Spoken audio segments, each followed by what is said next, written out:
Welcome to the Queens of Podcasts, part two of reclaiming our femininity and the role of the woman in the Black family structure. I am your sister, Victoria Muhammad, and I'd like to go over our mission statement.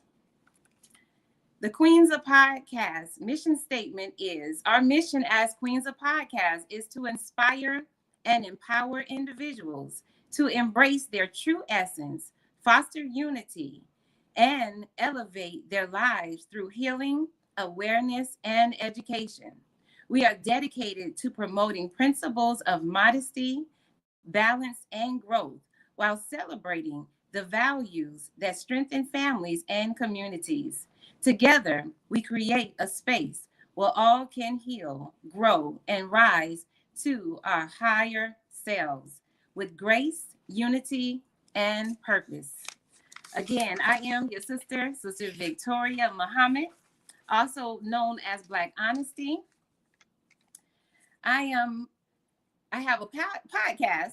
Let's talk about it with Black Honesty. I'm also the owner of NutraBest Wellness, and I'm currently studying to become a holistic health practitioner. And so we'll go on to you, Sister Ebony. Please introduce yourself, beloved. Assalamu alaikum. I am Sister Ebony X. I am a doula.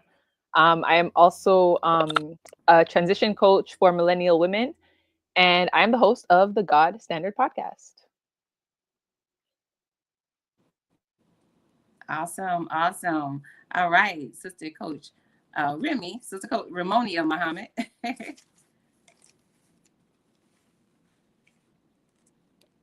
Okay, your sound, beloved. You're on mute. Yes, I'm so sorry. Greetings. I am Sister Ramonia Muhammad, also known in the internet streets as Coach Remy.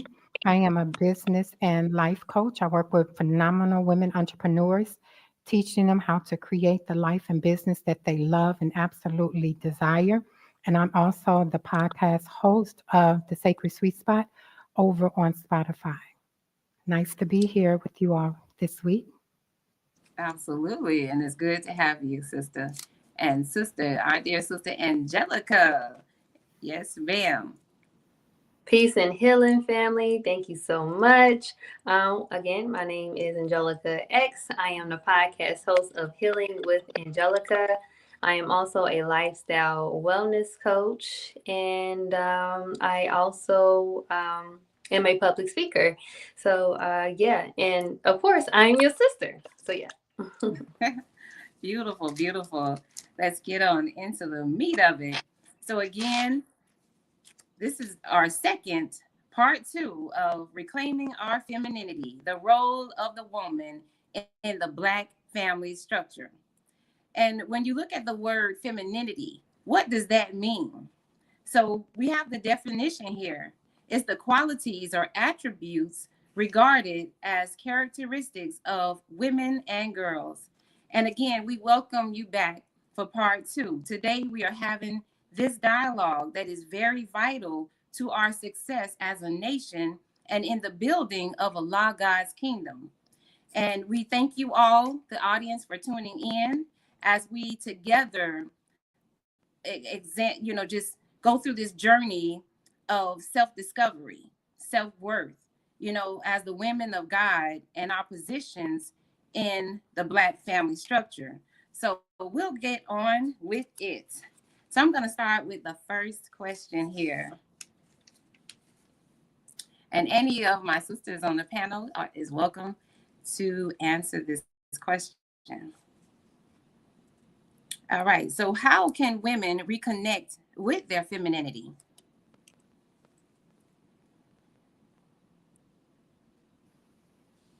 I think the only way that we can actually reconnect with our femininity is that we have to have a solid connection and relationship with Allah.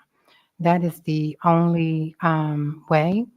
And I think in the full scope of being feminine is being able to rest in our feminine energy, which means that we are intuitive, we are soft, we are vulnerable, We are loving. We are kind, and it's to me, it's about really in truth tapping into your spiritual essence. So the only way that we can be able to reclaim that, and so when we say reclaim, that means that it has been lost, right? And so the only way we can do that is that we have a sacred connection and relationship with Allah. Yes, I agree. That's most important. Yes, ma'am. Anyone else want to touch on that?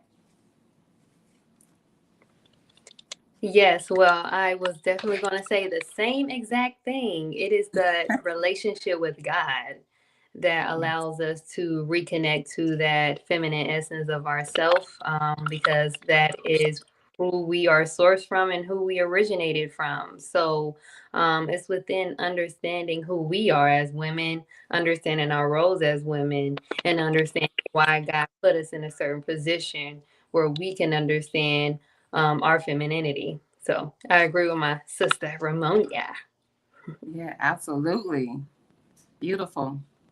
And so, to Ebony, if you have anything you want to add to that, if not, we can move on to the next question.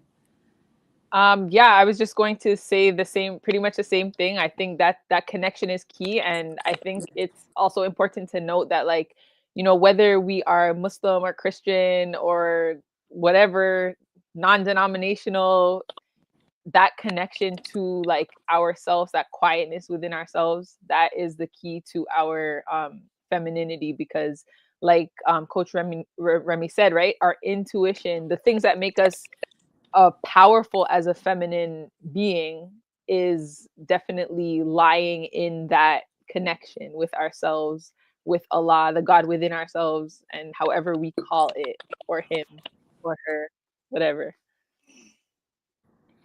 All right, absolutely. I agree 100% with all of my sisters here on the panel. It's like we have to have that spiritual, that personal connection with the God so that we can connect with our original selves, which is God's. So that's beautiful. Thank y'all so much for that. And whoever's ready to go ahead and chime in with the next question.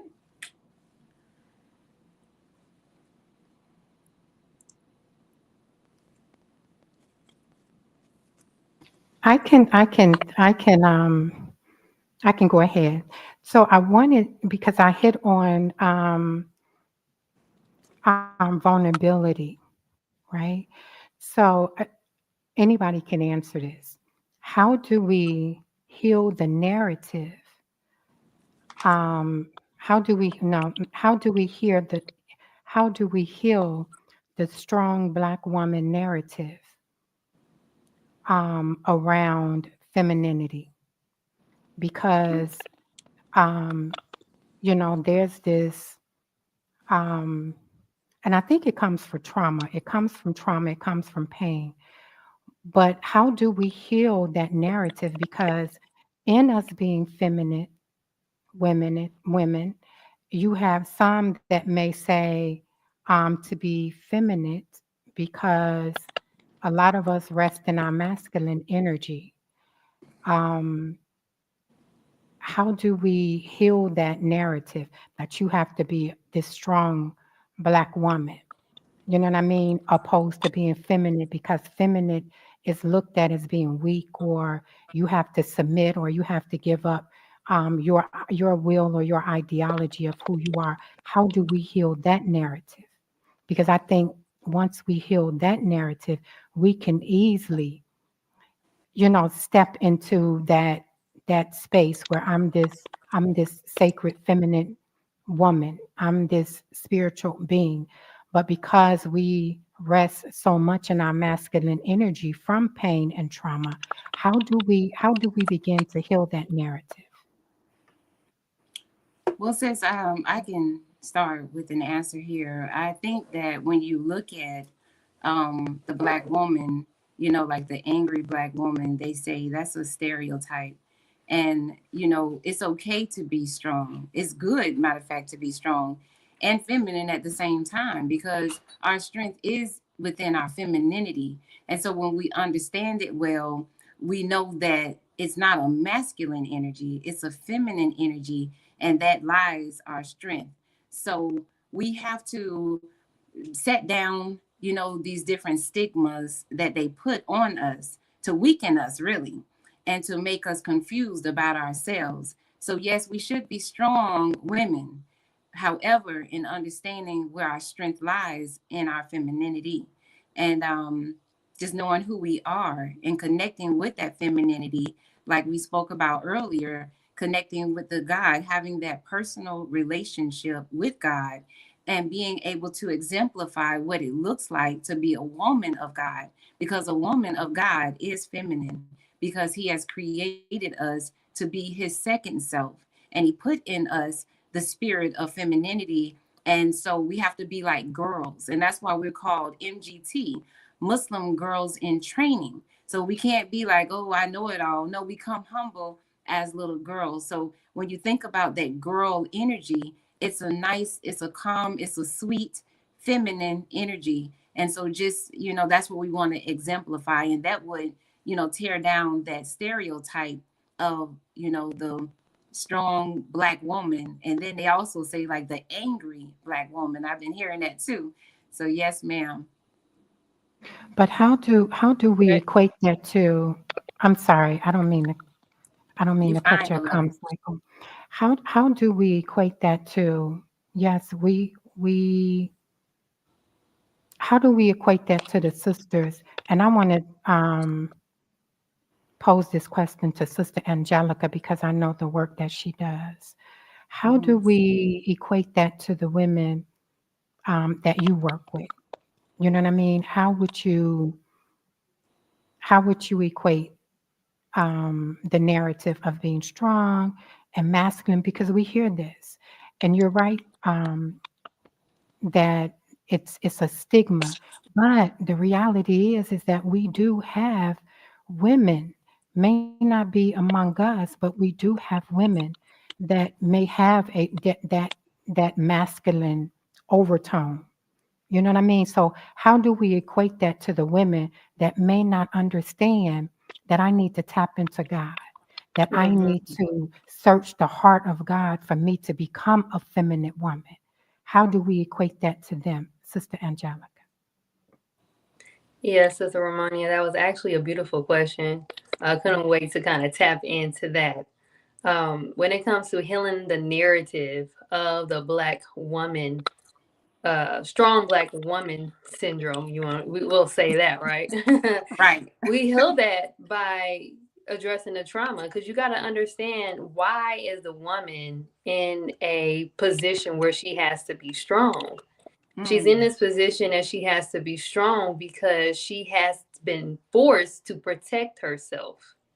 And because we have been traumatized, again, it's that trauma and that being traumatized that has forced us to be strong and handle things that honestly, um, men are really supposed to take care of, right? Our men are supposed to protect us in those areas, right?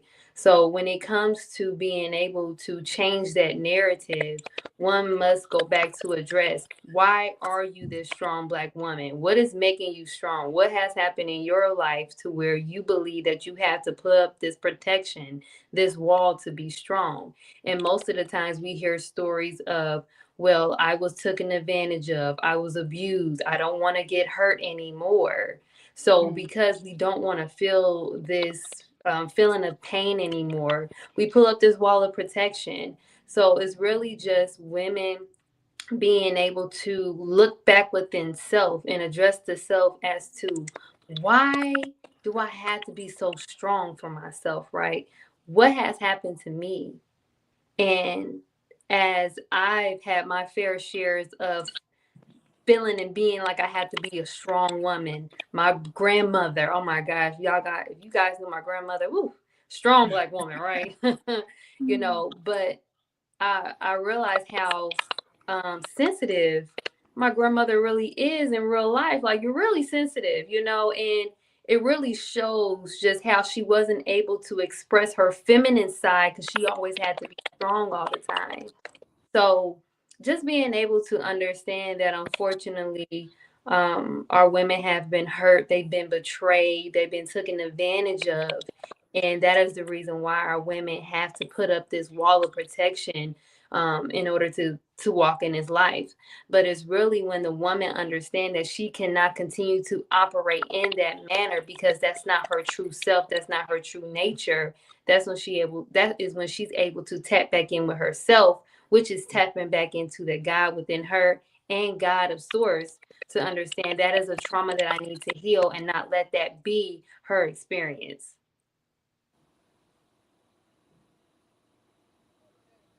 And if I can add,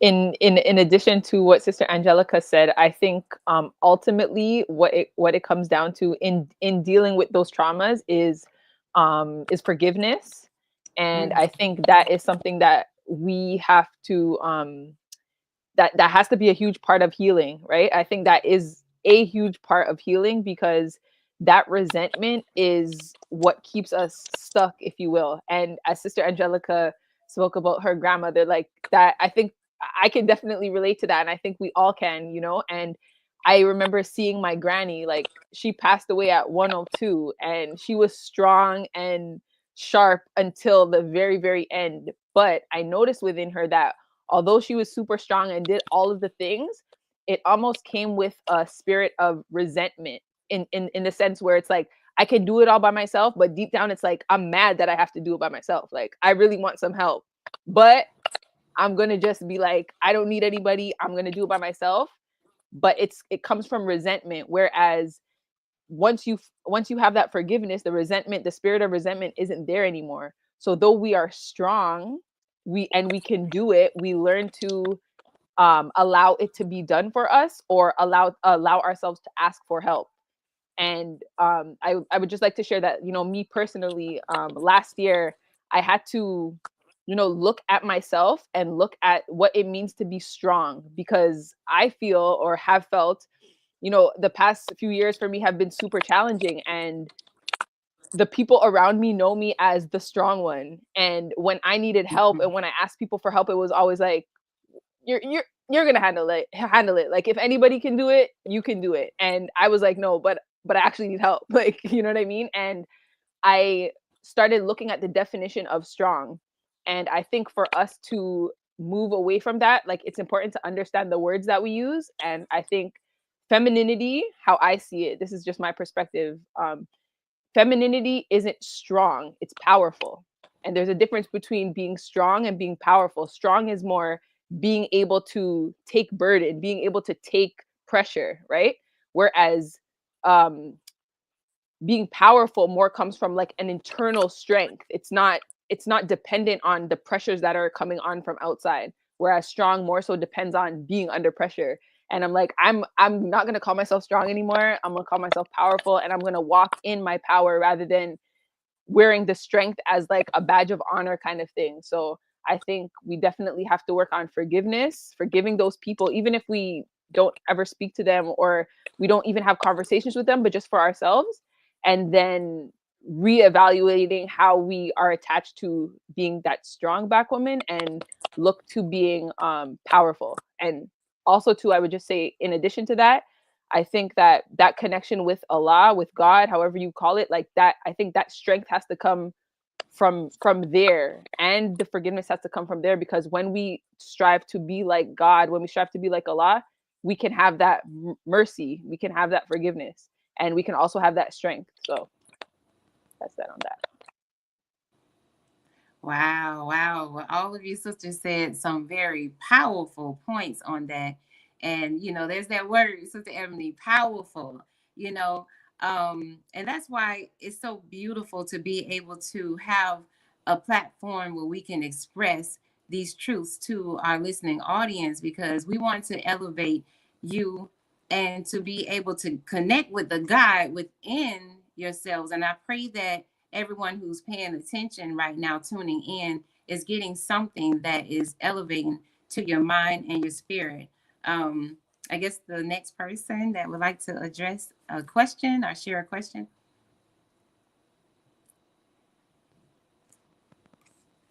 I would like to ask a question, and my Okay. question is, how can we as women learn to embrace the different ages and stages of womanhood, and how would that help us as a whole?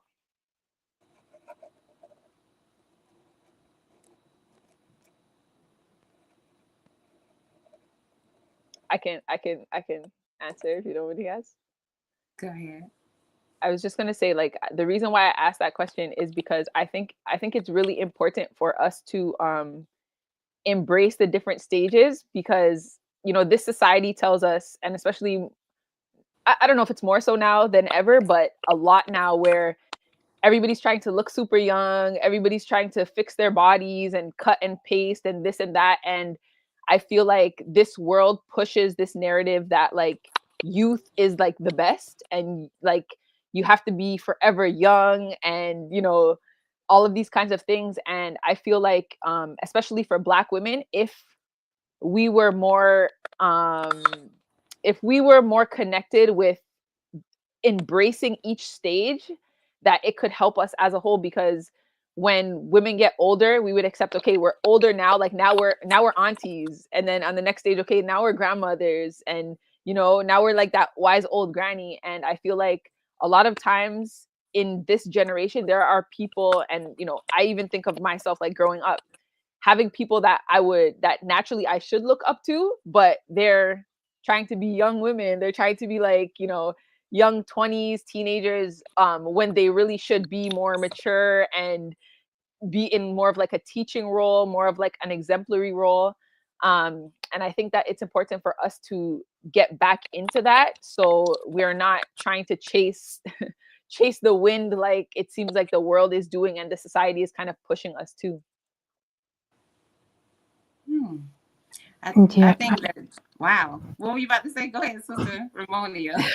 I think it's because I may be the the most mature. I use that on this platform, but in terms of age, I think it's a mindset. I really Mhm. believe that it's a mindset, and I think with that mindset comes a level of maturity, because we know that nothing Mm. in this lifetime ever stays the same. So I think when you're able to, not so much for me, I honestly, I really don't even look at age. I look at who this person is on a spiritual level. And so when we can embrace that, yes, I may be a certain age, if you will, I can embrace the different phases and the maturity that comes along with my age. You know what I mean? So I think that's a huge problem among us, because as women, I don't know about men, but as women, because um,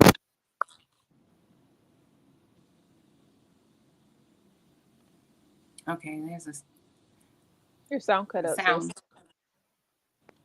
Okay, check your mute, sis, because your sound went out. okay, hold on. Can you hear We me can hear you okay? now. Okay, Yes, awesome. ma'am. Okay. So yeah, I think that it has a lot to do with maturity and understanding that nothing in this lifetime ever stays the same. And so as you age, you should be gracefully aging and not looking back, because there's more things that you can embrace and enjoy as you become mature in age, because you have the wisdom, you know what I mean? Like Sister Ebony said, there's people that she should be looking up to. She can't look up to them because they still they want to be um they stuck on the time track. I'm gonna leave it there. They're stuck on the time track. And so there's a beautiful um reality, particularly as women, as you become more mature, that you get to enjoy a different lifestyle, if you will, as you become older and more mature.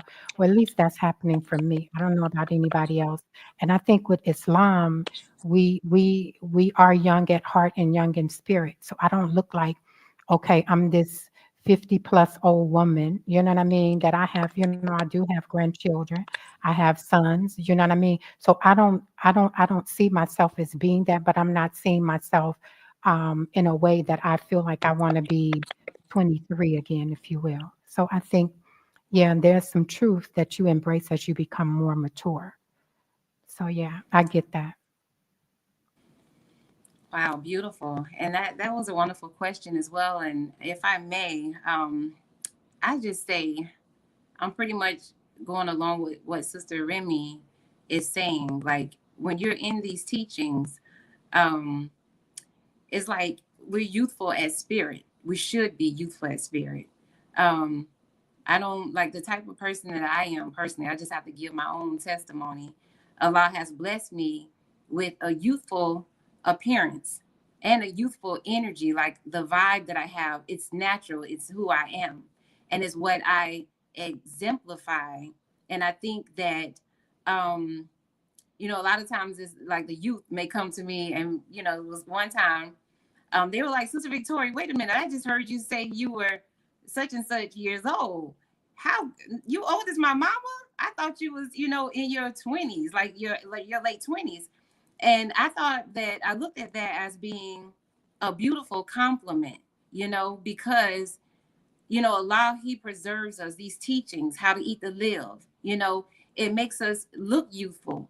And then, it's like we can get older, but I don't recommend us to get old and carry a oldness on us, Now, of course, we should teach the youth, like they say, young men for war, old men for counsel. I think with the women, that there's a difference as well. As we get older, we mature, and we should be able to, guide and train and teach the young sisters what we know, to instill in them the values, because we're carrying them, and they have to be humble enough to actually learn, from us, not looking for perfection from us, but humble enough to learn what it is, the wisdom that we have to share.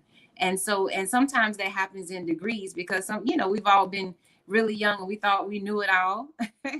So we have to humble ourselves and see what the older generation has to share. Don't put them in a box, or don't put them to the left because they're older and feel like they're not as significant, and they can't mingle with the youth, and I'm saying, because they're youthful. I am youthful. And Sister Remy, she's youthful, and other sisters that I know that are older than I am, I've seen a spirit of youth in them. And that's what I love to see, because that type of vibration, it breathes life. You know what I'm saying? So I think that that's a conversation that, has to have its balance, because we learn, and there's different seasons in our lives as we grow and we evolve. You know, we grow and into the women of God, and each year we should just get better and better. Here we are starting a new year, 2025. We should be better than we was last year. Some of the things that we were doing, are maybe shortcomings or weaknesses, things we need to improve. To This is the time to do it. We every day we should become better and better. So that's what I have to say on that subject. That was really good. As you were saying, oh, Sister Remy is youthful. I think about my sons because I have four sons, right? And whenever I'm in the car with them, or in a space with them, they laugh at me. They're always laughing at me because I'm listening to the music that they listen to. You know what I mean? Like I love rap music. So they like, and they looking at me like, I can't believe she like, I can't believe she like rap music. You know what I mean? So it's about being youthful. It's about being youthful, because I do not see myself at all. Yes, I'm in my 50s, but I do not feel like I'm this old woman. You know what I mean? Like, and I think that's what us being in Islam do for us. You know what I mean? Because you see, um, some people in the nation you don't even know. You may be looking at a sister that may be 75 years old, but she doesn't look like it because of her spirit, the type of energy and the type of spirit that she have. So that was a good question. I enjoyed that. Yeah. And if I may, the main, most important factor is to be your own authentic self. Don't try to be anybody else. Just be you. I wanted to elaborate on that real quick. First and foremost, the questions have been fire already. Praise be to Allah. Thank you guys for the questions. I'm going to go back to Sister Remy when she brought up the question was from Sister Ebony, but the response was from Sister Ramonia when she said she really believed it's a mindset thing, and it really is. It's actually one's perspective. So when we think about being able to embrace the different stages of womanhood, it comes with a different mindset each time you evolve. So if you are still stuck in this mindset of wanting to stay this age because society has told you, oh, and I just turned 30, y'all. So I was hearing like, oh, your knees about to be cracking. And I said, well, I ain't trying to go through all that. Hold on. But do you hear how society has already painted that narrative of already being old? Well, so it's really a change. It's really a change of perspective when it comes to embracing the different stages of womanhood. Because I see so many, I see older women that look great, that looks amazing. And like you said, like you both said, like it's really just Asian, what they say, Asian like fine wine or whatever they say. But really, it's really just a mindset thing. And if women was to be able to embrace those different stages, it will also help the younger women be able to come to our older women more for advice and for wisdom. Like we want to come to the older women for wisdom. We want to come when we are having these troubles in our life because we know that you guys experienced this before. How can you help us? So it's really understanding that in these different stages of womanhood, you're also helping the future generation because Allah God has put you through things in order for you to be who you are now. So yeah. Wow. All right. Beautiful. Can I just say one last thing, because Sister Angelica just sparked this in my mind. So when she was speaking about the mindset and how us young women would feel more comfortable going towards more seasoned sisters, I think of my granny, and one thing about her, and I always felt comfortable speaking with her. She never judged. She never ever judged. Like when my hair was all different colors and my pants were all the way down on my behind, like she never judged. She always came with absolute love. And kind of like what Sister Remy said, like listening to the younger music and stuff like that, like those are things, as we do mature, those are things that keep us connected. Even though we are in a different mindset of maturity, we still have to be connected to the younger ones. That's all.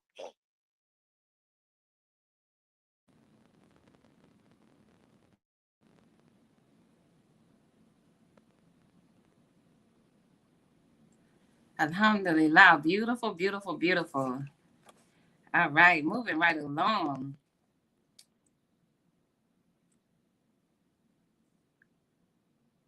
Okay, so my question is, in what ways can regaining femininity impact a woman's relationships, career, and overall well-being? Sorry, can you repeat the question, please? Absolutely. In what ways can regaining femininity impact a woman's relationships, career, and overall well-being?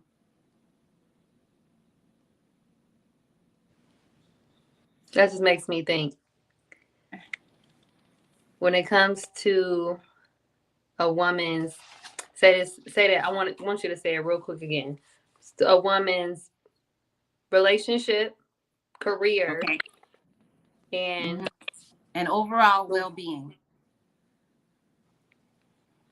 When I think about that, the first thing that popped up in my mind was the woman is able to operate in her true nature. So when a woman is able to operate in her true nature as a feminine being, she's able to have more balance in all of her different aspects of life. If it's a relationship, if it's in her career, if it's in her overall well-being, because she's not tainted with the different societal pressures of being other than herself, which is that masculine, that being a, when I think about career, most women want to be the CEO or the boss, and there's nothing wrong with that. There's nothing wrong with that. But even with relationships, we have the feminine and the masculine. Most women want, because of the things that they've been through in life, and they don't know how to operate in their feminine energy, they're more masculine, right?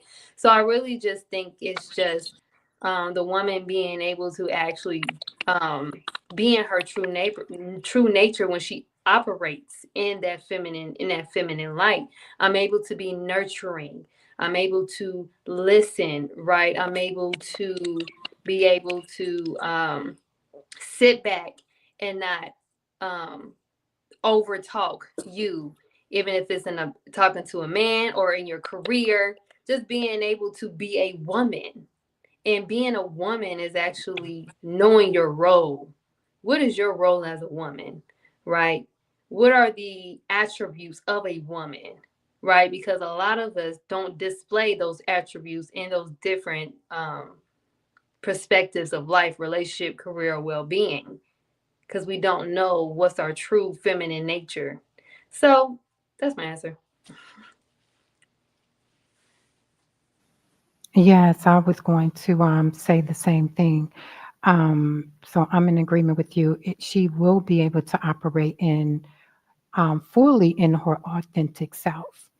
I think when we it's not resting in our feminine energy, we tend to take on, other aspects of who we are, or not so much who we are, but we take on other aspects um,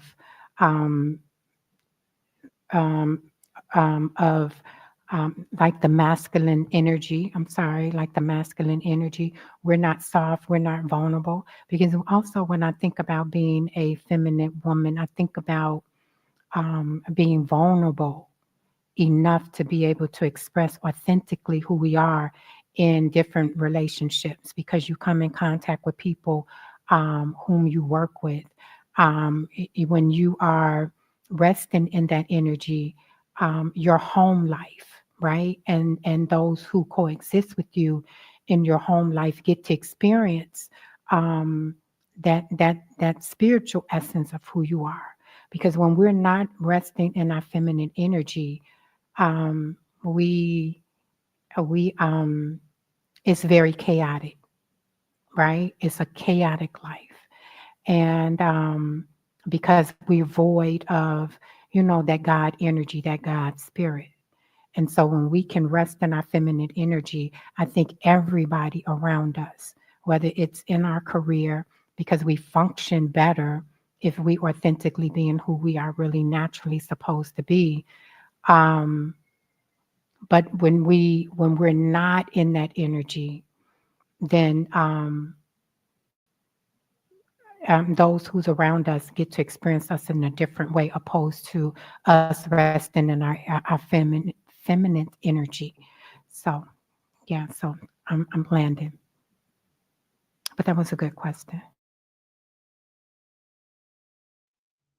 I agree as well. And I think you kind of summed it up, Sister Remy, with chaotic. Because I think that's exactly what happens when we're trying to be other than ourselves. And, as Sister Angelica said, there's nothing wrong with wanting to be the boss and wanting to, do all the things and accomplish all the things. But we have to manage the way in which we accomplish those things. We can't do it like a man. Ain't no way. Like, there's no way that we can do it like a man can do it, because our literal physiology is made up differently. It won't work, because we might get the results, but at what cost on the other side?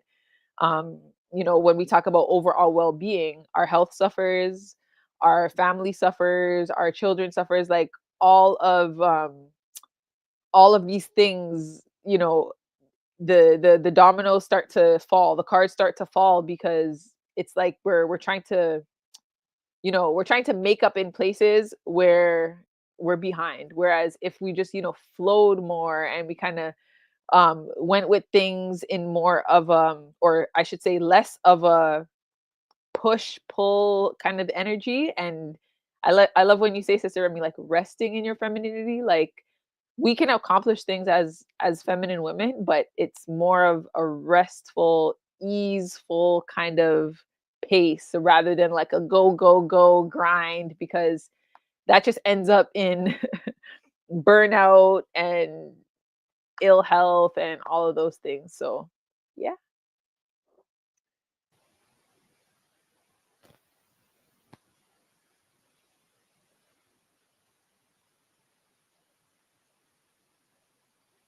Sister Remy, you're muted.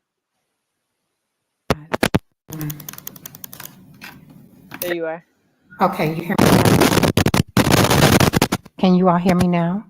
Yes, ma'am. Okay, awesome. So how does self-care plays in the role of our feminine role?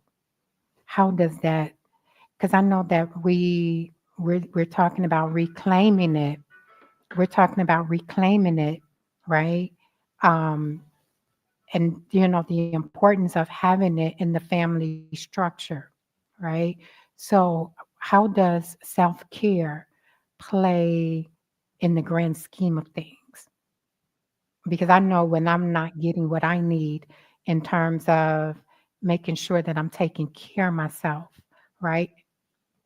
I'm not at my best. I'm not going to be authentically me. How does that play? Sister Angelica, you can answer. How does that play a role in our femininity, self care? I think we don't do enough of it. I Yeah. think we, again, unfortunately, we have this false perspective of what self care is, right? The hair, the nails, and definitely keep yourself up, maintain yourself as a woman. Please do that. But when it comes to being able to sit in your femininity, it's also being able to experience self care in a way where you can go in and tap into that femininity when the world is chaotic, right? There's so many things that's going on in the world right now today, to where I believe that it kind of hinders us from actually taking that time for self, that time to reflect, that time to go within, to nurture that feminine essence within us, so we can go back out in the world and do what we need to do. So I believe if we could change the perspective of how we see self care, we're able to really nurture that feminine essence within us. I can honestly say, and hey, I ain't gonna lie, I saved a lot of money by switching to Islam. So, so like even with like trying to stay up to date with the hair, with the nails, and all that, no, I felt more feminine in my resting state. I felt more feminine just sitting back, watching the birds fly, drinking tea, just being in stillness, right? So that may look different for some women, but honestly, I just think that when it comes to self care, we have to really define what self care is and what it means for you to nurture your feminine essence. Yes, the hair, nail, skin, the going to get your feet done. Like I said, that maintains the physical aspects of yourself, but that feminine essence is actual that spiritual essence within yourself that needs more care. So yeah. Yeah, and I totally and completely agree with everything Sister Angelica said. I think, sometimes, especially, as mothers, we have jobs or we're entrepreneurs. I feel like in our day to day, we don't implement the things to take care of ourselves. And I find sometimes, it's very common that, at the end of our day, we're just trying to get relief. So it's like you're watching Netflix, or you're eating food you probably shouldn't eat, or doing other things that are not actually, that might relieve some of, or seem to relieve some of the stress and pressure, but is not actually nurturing us, is not actually caring for ourselves on a fundamental spiritual, like energetic level. And my favorite thing to do, let me just say, like, my favorite thing to do at the end of the evening, once my children are asleep, is be quiet. Like, literally, I like to sit, and it sounds crazy, but that's the vibe. Like, I like to sit in the dark and just be quiet. I don't want to speak. I don't even want to think my thoughts. I just want to just clear my mind. Stretching, movement, things that are not so, that we don't have to, like, go over and beyond to schedule in, or those kinds of things like that we can implement in our day-to-day life that really, replenishes us.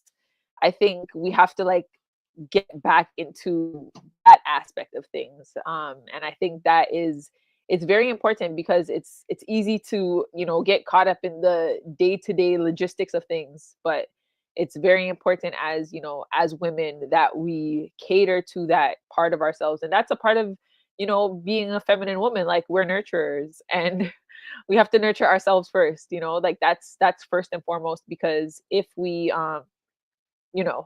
don't, then everything and everybody else suffers. So yeah. That was a great question, Sister Ramonia. I never really think about that. Yeah, I think that's so important. You know what I mean? Like, in order for us to authentically be ourselves, and um, for me, it has to be me nurturing my spiritual self. Like, I have to have me a cup of tea. You know what I mean? Like Sister Ebony said, I have to be able to sit and do my shadow work. I have to be able to sit and write in my 369 journal. I have to be able to, do my reflective writing after I read my Quran. For me, that's self help. I mean, you know what I mean? Like you said, other women may see hair, nails, or I'm gonna go hang out with my friends. That's my self help. But I think when you're really trying to live in your authentic self, you really um, need to really tap into the essence of who you are on a spiritual level, so that you can actually share your feminine energy with other people, so that they may Hmm. be able to experience the fullness of who you are. So yeah. Yes, and I think that really taps into our spiritual being, how we taking care of our spiritual self. So with you doing your 360 writing and your reflecting and things in that matter, it really just it just sounds like that's that one-on-one spiritual self-care that you go through, right? So I can agree with that, because for me it's like I have to do my daily journaling. That's my brain dump. I'm journaling, brain dumping. Ooh, it's a relief. Or what Sister Ebony said, hey, at the end of the day, I just want some quiet. That is just quietness. So yes, praise be to Allah. I did have a question I did want to propose. How do you guys think we'll do with asking this question, and then, well, Sister Victoria is back. Oh, I am back, and yes, I want to hear that question, beloved. And as many of my audience or our audience know, that your sister deals with autoimmune, so I was tending to my health just now, so I am feeling better by the grace of Almighty God Allah. And go ahead with your question, Sister Angelica.